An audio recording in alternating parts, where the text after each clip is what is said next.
Okay, let's unpack this. We're taking a deep dive today Mm, into some really unique perspectives. definitely unique.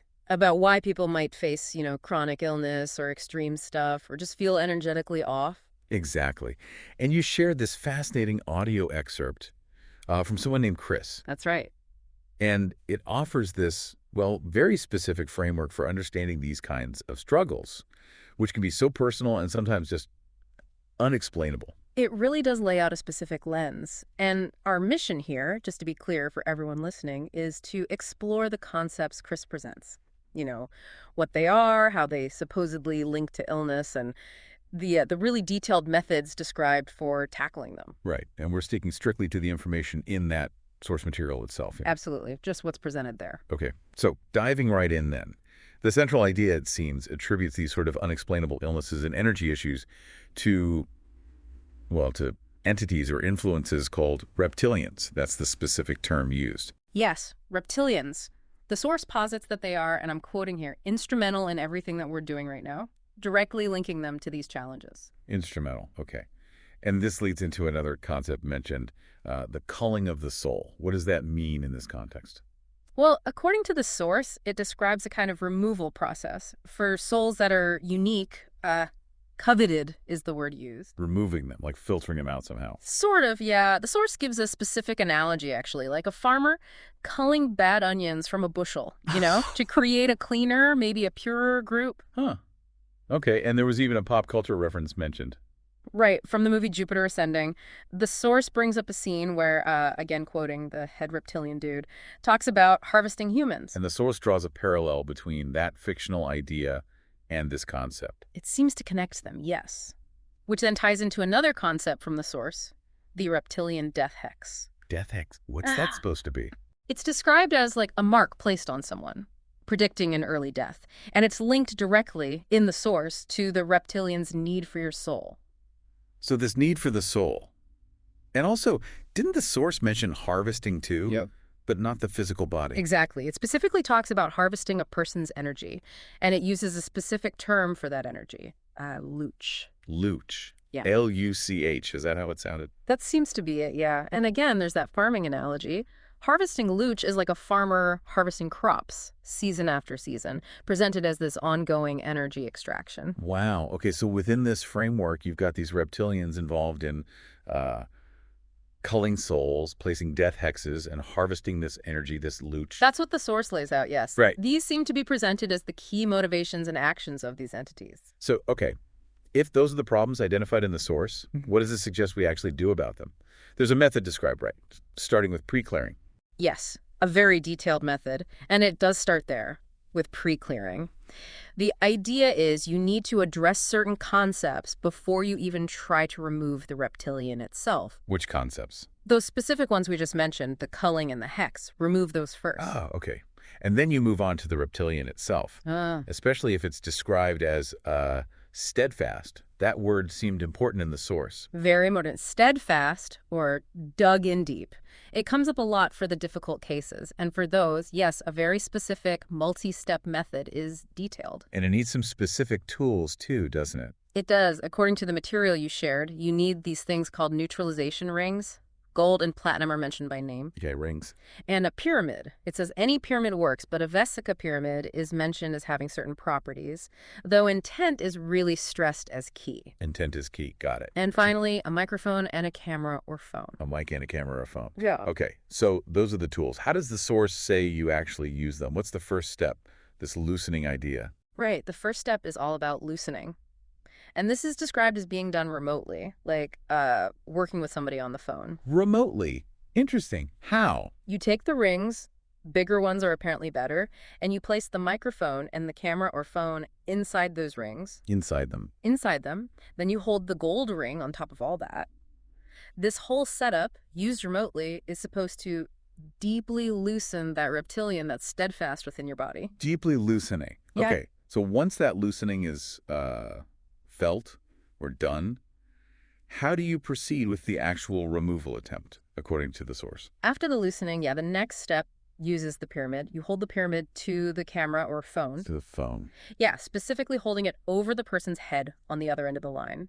over the person who's receiving the clearing. And this is where those specific verbal commands come in, the ones outlined in the source. Precisely. The source is really clear about the exact phrases and that they have to be repeated over and over again during this pyramid step. What are they? Can you remind us? Sure, the phrases are reptilian within this person's body, please leave into ether, and reptilian false, please leave into ether. Okay. Leave into ether and false, please leave into ether. Yeah. Repeated over and over. That's what it says. And what sensations or results might someone expect? Either the person doing it or the person receiving it, according to the source, I mean. Well, the source mentions feeling a clearing, maybe a lifting, or just feeling lighter afterwards. The person might say something like, I feel something has left, something is different. So it's a feeling. Yeah, but it acknowledges that people feel energy differently. You know, the source specifically mentions sometimes feeling a pulling sensation, then maybe resistance, and then it letting go when the clearing happens. Okay. But others might just feel like yawning or just a general change of energy. The key thing the source emphasizes is knowing your way on how things feel when it has cleared. You have to recognize your own signal. So based on that feedback, that personal sensation, you'd know when it's done. That seems to be the idea, yes. The instruction is to repeat the entire process, both the ring loosening step and the pyramid, with the commands until you feel no resistance and you get that feeling that, okay, something is cleared. Got it. Now, the source suggested this whole process isn't just about removing the reptilian entity, right? It extends to other related concepts, too. That's right. The method seems to broaden out beyond just the direct removal. It also talks about addressing the concept of sacrifice within this whole framework.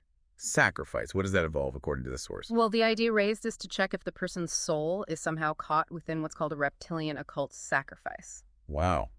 Okay. And if that's found, are there specific intents or phrases for dealing with that? Yes, similar structure. The source lists examples like soul reptilian occult sacrifice false, then altars false, and also remove the person from the altar. Using these intents or commands again. Exactly.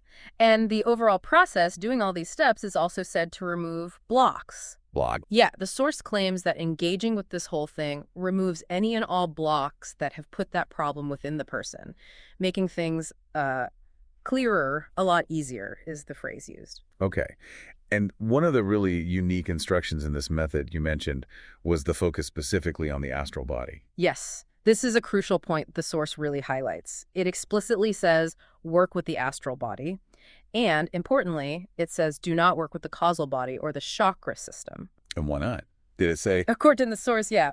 It claims both of those, the causal body and the chakra system, are actually forms of reptilian control. Ah, okay. So avoid those.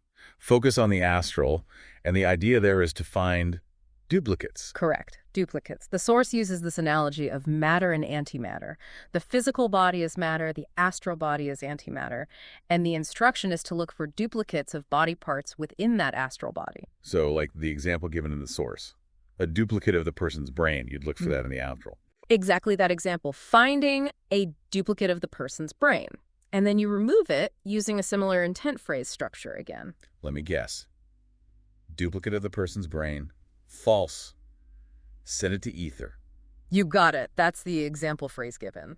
And the general instruction seems to be to systematically clear the astral body of any and all duplicates you might find. And after clearing all the duplicates, Then you state the intent, astral body true. astral body true. Okay.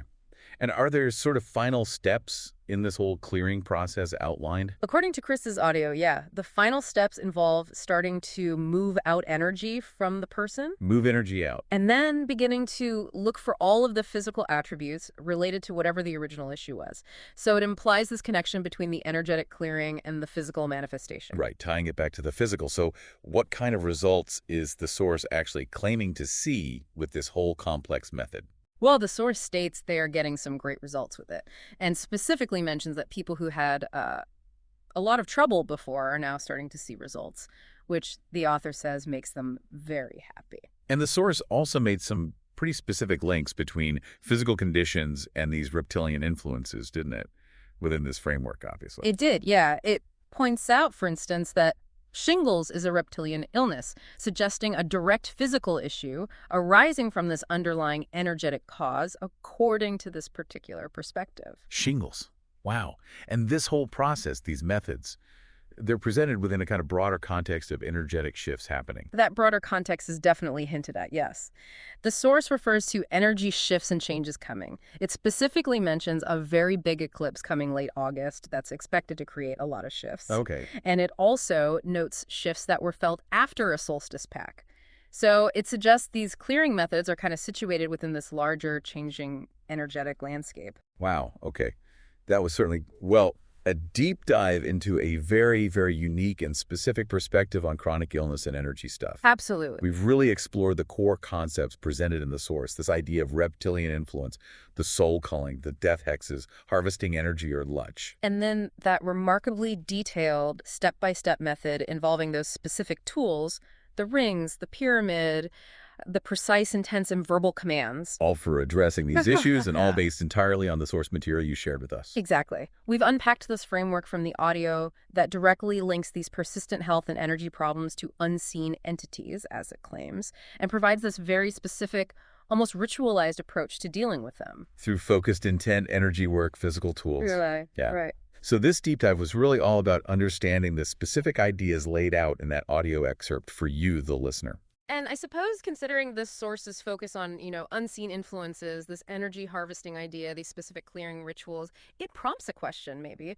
What does exploring this perspective make you think about the possible relationship between unseen forces, our own energy, and maybe even our well-being?